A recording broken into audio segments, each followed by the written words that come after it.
The inductees into the South Carolina Hall of Fame are really representative of who we are as a state, where we've been, and also where we're going. I have the privilege of working on 3 astronauts who are in the South Carolina Hall of Fame. The first is Charles Duke, Ronald McNair, and then Charles Bolden Jr. If you look at these 3 men, they really stand out as far as astronauts go. I'm working on 2 pieces. One is on James Ladd Coker, who was an early industrialist. He was wounded in the Civil War, and he started Sunoco Packaging Company in Hartsville, South Carolina. The other person that I'm featuring is Elizabeth Boatwright Coker, who was a very prolific author in South Carolina. Charles Pinckney is an early South Carolina statesman. When I say early, I mean from the era of the American Revolution. He is just an interesting character that I think is kind of emblematic of many of our founding fathers who did this for their country, not for any other sort of political gain necessarily, and certainly not for any monetary gain. Travis and Bonham were from South Carolina, of course, but they fought and died in the Alamo. I'm a native Texan, so this was a no-brainer for me.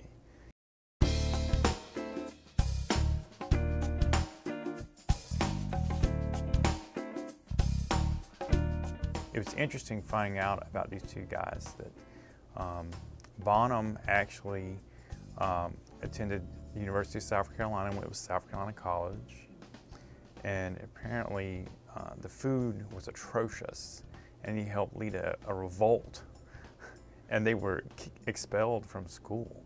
There was a lot of fun facts that we learned, like Charles Duke was the first astronaut to eat grits in space. I mean, you know, of all the things that you might think, oh, okay, grits in space, that's interesting. It's, you know, it's something you never think about. Charles Pinckney is probably the largest contributor to the formation of the state of South Carolina. So much of how we live our lives today comes up all the time in news and current affairs when referencing certain rights that we have, certain ways that we live our lives. They can all be traced back to Charles Pinckney.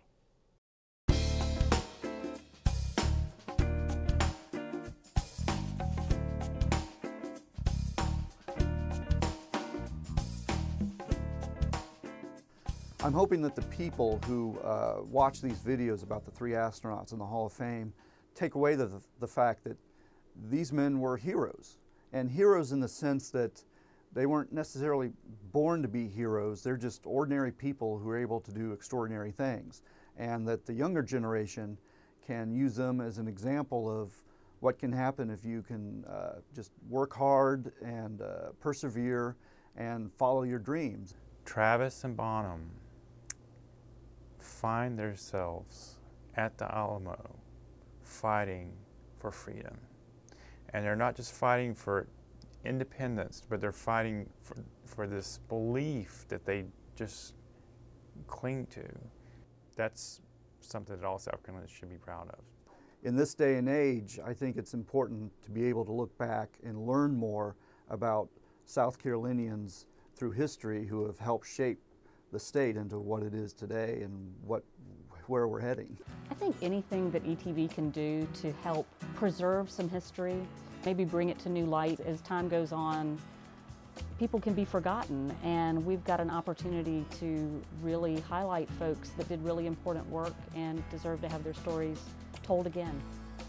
You can check out scatv.org, and we'll have a Hall of Fame website where you can watch the videos online. And we'll also, as we make more of them, be able to put them together and air them on our Carolina Stories series.